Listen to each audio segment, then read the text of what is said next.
2시간 전에 마감한 트레이더가 생생하게 전하는 글로벌 마켓 리뷰 델타원입니다. 우리 시장은 장 초반이 눌림을 모두 이겨내고 강세 흐름을 이어갔으며 해외 시장은 변동성 매도와 함께 눌림을 잘 버티며 마감했습니다.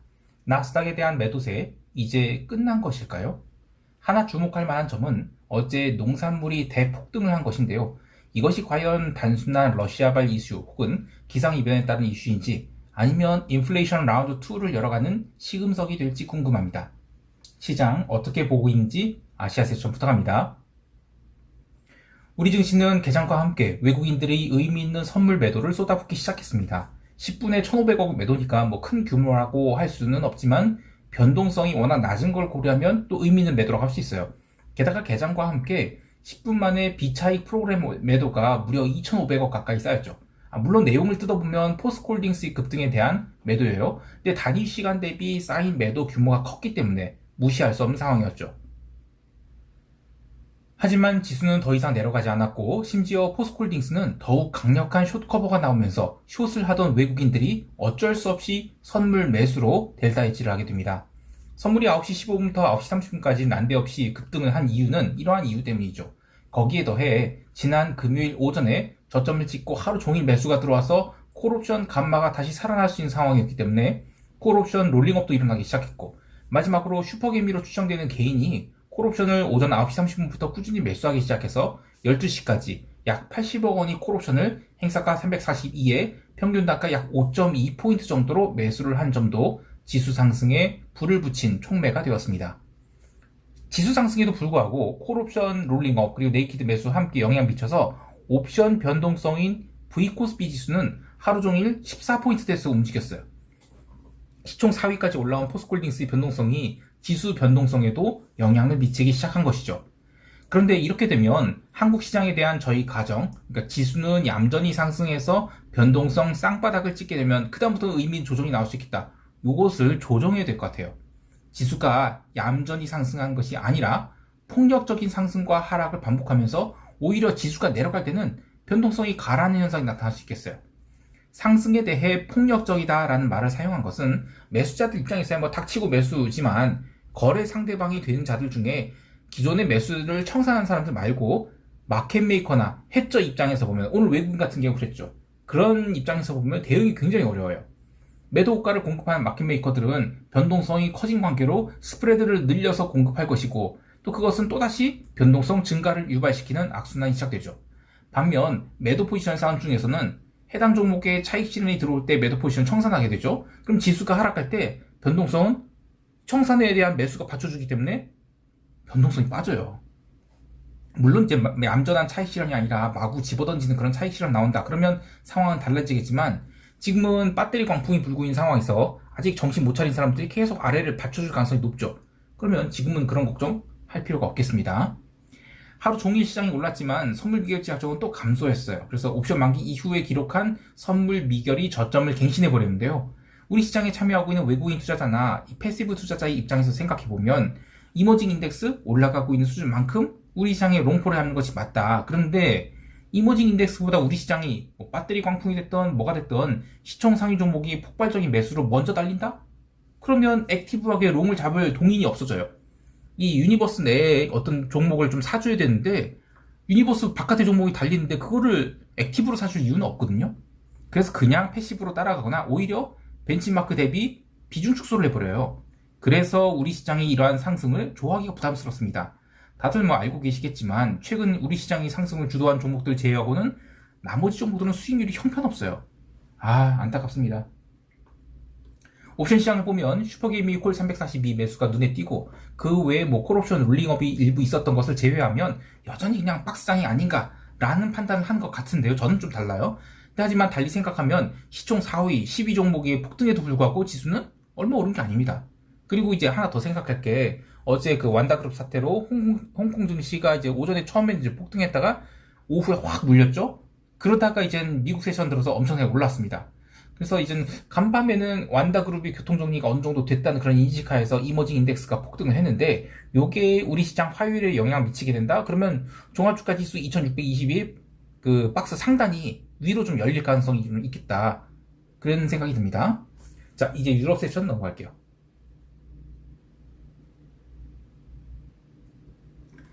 유럽 지수는 초반에는 약했습니다. 아무래도 뭐 중국 관련 이슈도 뭔가 해결되지 않는 그런 상황처럼 보였고, 또 그래서 처음에는 구리가 1% 가까이 눌린 등 힘을 쓰지 못했어요. 거기에 독일이 제조업 PMI, 서비스 PMI 계속 약하게 나오고, 채권 시장 급등, 그리고 유로화 나름 세게 눌린 등 시장이 약간 이상하게 움직인 듯 했습니다. 근데 증시는 옵션 만기 날까지 하도 눌렀던지라 추가 하락을 하지 않았어요. 제가 휴가를 보낸 동안 유로존 옵션 만기가 있었죠. 간단히 언급하면 미국은 리테일 중심으로 콜옵션 매수에 빠져 있어요. 근데 유럽은 반대로 풋옵션 매수 거래가 훨씬 많습니다. 자, 그런데 여기서 한 가지 함정이랄까? 이 풋콜 레이쇼를 해석할 때 주의해야 될 점이 있어요. 그동안 이 유로스탁스 지수는 4,450포인트 위에서 단단히 막혀 있었죠.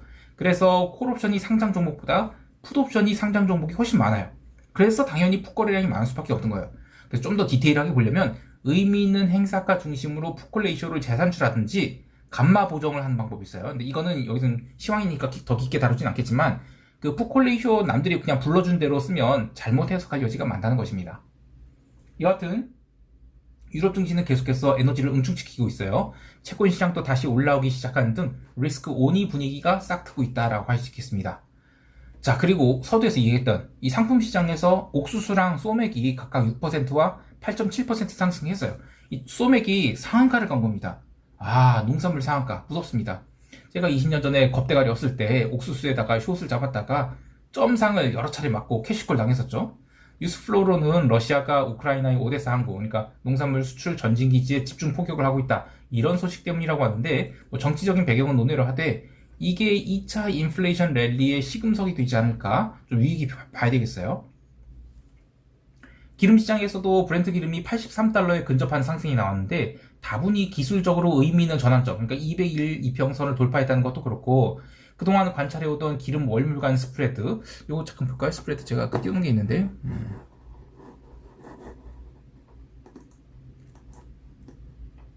요거거든요. 예.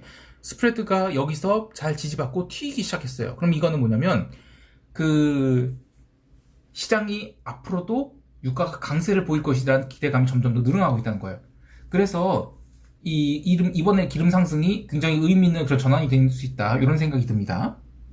마지막으로 구리는 아시아 세션은 오후장에 이 완다그룹 이슈로 세게 눌림이 나왔는데, 미국 세션 들어서 7월 29일에 원드리금 상황한다, 뭐 그런 소식이 들렸죠. 그래서 이제 강한 상승 전환을 했어요.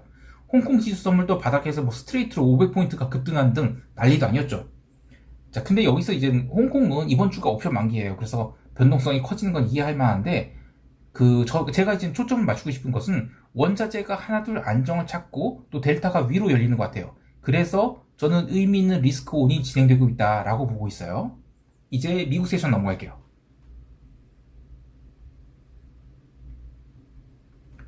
미국 지수 선물은 개장과 함께 시세의 흐름이 엇갈렸습니다. 유럽이 오전장에 올랐다가 박스를 돌파하지 못하고 내려온 상황에서 미국은 개장 즉시 러셀과 다우가 강한 상승을 한 반면 나스닥은 얼마 오르지 못하자 바로 매도가 쏟아져 나왔어요. 그래서 나스닥 같은 경우에는 스트레이트로 마이너스 0.5%를 밀었는데 이때 전일 기록한 저점을 깼죠. 그래서 투자자들이 이거 또 하락 시작이야? 이런 오해를 살 법도 했어요. 그런데 나스닥 변동성 볼게요. 이게 NDX, 그러니까 그 VXN이라고 해서 나스닥 100 지수의 변동성입니다. 그런데 전혀 못 올랐어요. 전혀. 주가가 그때 쫙 봤을 때 변동성 뭐 안 오른 정도가 아니라 아예 뭐 움직이지 않았습니다. 그래서 이걸 어떻게 봐야 되냐면, 지금 나스닥 변동성이 지금 한 석 달째 19포인트 대에서 계속 움직이거든요. 이렇게 석 달째 움직이고 있는데, 수요일에 만약에 FOMC 이후로 지수가 올란다 그러면 그때 변동성이 이 지수가 이제는 쌍봉을 만들든지 아니면 변동성을 레벨 다운 시킬 그런 가능성이 더 있어 보여요. 그만큼 시장이 지금 공격적인 베팅에 대해서는 손을 놓고 있다, 이런 의미가 되겠죠. 자, 그리고 원데이 변동성 흐름을 봐도 그래요. 자, 보면 원데이 변동성 이제는 월요일 흐름인데, 보통 이제 FOMC 이벤트가 시작되기 전주 금요일 혹은 그 주위 월요일부터 변동성이 살살 오르기 시작해요. 근데 이번에는 변동성이 전혀 못 올랐어요. 9데이 마찬가지예요. 그리고 28일짜리도 못 올랐습니다. 그래서 이번 FOMC에서 25pp 인하하고 파월이 뭐 약간 도피시한 발언하고 이런 거 다 시장에 다 반영되어 있다. 이렇게 보고 있어요. 근데 이게 그럼 주가 지수의 시세도 다 반영되어 있느냐? 그런 건 또 다른 문제입니다. 무슨 뜻이냐면 리스크 헤지 필요성을 느끼지 않는 선에서 변동성이라든지 나머지 자산군 이런 것들이 다 가격에 반영되어 있는데 만약에 FOMC가 이벤트가 예상 수준에서 움직였어요. 그러면 여기서 또 새로운 랠리가 들어올 수 있는 여지가 있다는 거예요. 물론 그게 어떤 것인지는 모르겠습니다. 예를 들면 이제 이번에 개별 종목 흐름을 잘 보면 어제 이제 에너지와 금융주가 강세를 보였거든요. 약간 순환매가 돈다는 느낌이 들어요. 그러면 이번 FOMC랑 ECB 이후에 시장이 강세를 보인다. 특히 유럽이 강세를 보인다는 것은 유럽의 어떤 굴뚝 종목들, 이른바 이제 올드 이코노미 종목들이 강세를 보인다라면 기존 주도주였던 AI 내러티브 묻은 종목들이 꺾일지 아니면 다시 갈지 이거는 모르는 상황이에요. 그렇지만 선취매는 이미 들어온 것 같아요. 에너지랑 금융주들. 특히 기름이 이제 의미 있는 반등하고 채권 시장도 안정 찾아가고 있죠. 채권 변동성 지수 아까 제가 적어놨는데 요게 이제 채권 변동성 지수의 무브 인덱스의 바닥권이에요. 물론 이제 2월에 100포인트 깨는 자리 요건 아니지만 지금 뭐 채권 변동성 지수가 이렇게 내려온 상황에서 FOMC 이벤트에 채권 시장 또 매수 들어온다? 그러면 이번에는 100포인트 이하로 내려갈 가능성이 높죠.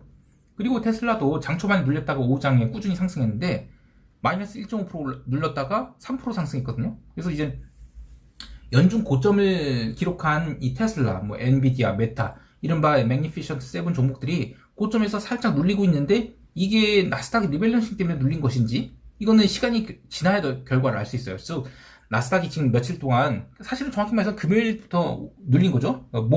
목요일 점심 이후로 눌린 건데 500포인트 눌렸다고 해서 야 이제 하락이다 라고 외치는 것은 아직은 무리라는 것입니다. 물론 고점 갱신의 가능성은 점점 낮아지고 있어요. 왜냐하면 순환매가 돈다면 나스닥은 고점 갱신하지 못하고 약간 흐름장이 되면서 다우가 최근에 이제 뭐 10거래일 연속 올랐는데 거기서 또 불을 뿜을 수 있어요. 그래서 나스닥을 하락으로까지는 보지 못하겠지만 상대적 약세는 나올 수 있겠다. 이렇게 보고 있습니다. 한편 어제는 모건 스탠리의 마이크 윌슨이 시장이 강세가 뭐 이 정도로 진행될 줄 몰랐다. 이런 일종의 반성문을 제출했는데 사실 내용을 꼼꼼히 보면 그래도 나 못 받아들이겠다 이거죠. 또 JP 모건의 마르코 콜라노비 이것도 뭐 내 밸류에이션 모델이 틀리지 않았다. 시장이 미쳤다. 이렇게 생각하는 건데 사실 저도 그렇게 생각해요. 근데 저는 애널리스트가 아니라 트레이더예요. 늘 시장이 오른 것이고 제가 감당할 선을 넘기 전에 잘라내야 돼요. 그래서 계좌를 보호할 수밖에 없는데 여기서 뭐 뜬금포이긴 한데 요즘에 에코프로 계속 달리죠. 이 PE 레이쇼가 밸류에이션 의미 상실한 지 오래됐습니다. 뭐 아재 인증이 될 수 있지만 리타어텍이라는 종목이 있었어요. 전설이 32연속 상한가. 그런 껍데기랑 에코프로를 비교하면 안 된다고 하실 수 있는데 맞아요. 근데 언젠가 자본 효율이 급격히 떨어진 시점이 올 거예요. 근데 그건 뭐냐면 주가가 떨어진다, 공매도들이 숏을 쳐서 뭐 주가 밀린다 그런 뜻이 아니고요. 실적이 굉장히 잘 나올 거예요. 그런데 주가가 전혀 못 올라가고 살살 밀리는 이게 세론돈 뉴스가 아니라 그냥 실적 너무 좋아요. 근데 주가는 못 올라오고 살살 밀려요. 자 그러면 자본 효율을 고려한다. 고금리 환경에서는 뭐 저금리 환경에서는 뭐 주가 안 빠지면 되는 거죠. 그런데 고금리 환경에서는 실적이 잘 나왔는데 주가가 딱 레벨업을 안 한다? 그러면 그다음부터는 못 들고 있는 거예요. 금리 비용이 세니까. 지금 이게 뭐 몇백 년치 이익을, 뭐 900년치 이익을 땡겨왔다? 그럼 당연히 그럴 수 있는 거죠. P 레이쇼가 뭐 한 번 실적이 더블 날 때마다 뭐 450년씩 깐다 하더라도. 그래서 이젠 그 다음부터는 굉장히 기나긴 분산 국면에 접어들게 될 것 같은데, 그래서 제가 이런 얘기를 왜 하냐면 내일 마이크로소프트나 구글 실적 발표되거든요. 만약에 이때도 또 리테일들의 맹렬한 매수세가 나타나지 아니면 폭등은 못하지만 횡보가 나와버린다. 그러면 고금리 환경에서 과연 이 매수세들이 계속 버틸 수 있을까? 이 생각이 들어요. 자, 이제 시장 총평하면서 대응 전략 간단히 얘기해 볼게요.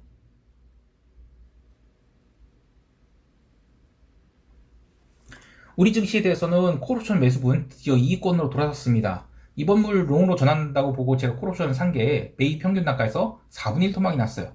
그러면 너무 고점에서 산 거 아니냐. 또 선물 매수 해지를 했는데 금요일 오전까지 급락이 나왔죠. 이거 바보짓 한 거 아니냐. 이렇게 생각하시는 분들이 있어요. 이것은 옵션 매수에 대한 개념이 저와 다른 것이고요. 또 해지에 대한 개념이 저와 다른 겁니다. 리스크 익스포저를 갖는 것은 두 가지 형태가 있어요. 제가 콜옵션 매수를 한 것은 바라보는 방향성에 대해서 잔존 기간을 고려하면 충분히 매수할 수 있다. 뭐 그래서 판단을 한 것이고, 선물 매수 해지를 한 거는 잔존 기간 관계없이 혹시라도 시장이 추가 상승한다? 그러면 내 가격이 된 콜매도 델타가 감당하기 피곤할 수 있어서 한 거예요. 그래서 전자의 매매는 방향성을 추구한 것이고, 후자의 매매는 방향성이 아니에요. 그냥 리스크를 줄인 겁니다. 자, 여기서의 핵심은 잔존 기간 대비입니다. 지수가 오를 것 같으면 선물 매수할 수 있죠. 그럼 남은 20여일간 선물 매수 100계약을 했다 쳐봐요. 그러면 증거금 확 잡아먹죠? 해치고 뭐고 사실 여력이 없어요. 그리고 혹여 난데없는 급락이 나온다? 그럼 다시 급등이 나온다 하더라도 그 사이에 다 털리게 되죠. 근데 콜옵션 100개를 매수했다. 그러면 저는 그 계획가를 안 사니까, 그 계획가 아니라면 뭐 지수가 눌렸을 때 그냥 옵션 가격이 크게 줄어든 거에 불과해요. 다만 잔존 기간이 부족하다. 그러면 옵션은 쪼그라들어서 부활할 수 없게 되죠. 그래서 잔존 기간이 넉넉하다면, 그러니까 잔존 기간을 고려한 옵션 매수를 해야 된다는 겁니다. 물론 옵션 매도도 마찬가지예요. 잔존 기간이 남으면 굉장히 공격적으로 매도할 수 있지만 반대로 간마 리스크에 시달리겠죠. 그래서 잔존 기간이 넉넉하면 옵션 매수도 그렇게까지 나쁜 건 아니에요. 또한 제가 옵션 매도를 할 때는 클래스별로 150계약 넘기지 않죠. 이게 증거금 때문에 그런 것도 있지만 그걸 넘어서면 해지도 힘들어요. 그리고 내가 정말 아니다 싶을 때, 소위 이제 야 집어치워 할 때 빠르게 손절하거나 청산하기도 어려워요. 근데 이제 옵션 매수를 할 때는 150계약? 사실 아무것도 아니에요. 증거금만 생각하면. 근데 저는 클래스별로 옵션 매수는 300계약 이상은 하질 않아요. 사실 300계약도 잘 안 하고 많이 해봐야 100에서 150계약이에요. 물론 제가 그게 가격이 아니라 한 2, 3회 가격 수준의 옵션 매수하기 때문에 이게 뭐 절대로 금액이 적진 않아요. 근데 문제는 여기서 수량 제한 걸지 않는다? 그럼 한도 끝도 없이 옵션 매수를 하려는 충동이 생기게 돼요. 물타기 하다 보면 4,999계약 매수하는 거 일도 아니죠. 그런데 그러다가 계좌가 녹아나게 되는 거예요. 그래서 제가 이번에 콜옵션 350이 4분의 1토막 났을 때 추가 매수할 생각 하지도 않았어요. 물론 이제 휴가증이라서 줌을 내기 싫은 것도 있지만 옵션 매수를 대하는 것 태도 자체가 그렇다는 거예요. 그리고 옵션 매수 150계약은 사실 절대로 적은 규모가 아닙니다. 그런 의미에서 슈퍼개미들이 우리 시장에서 뭐 기십억, 뭐 100억대 옵션 매수하는 거 이거 좀 안타깝긴 해요.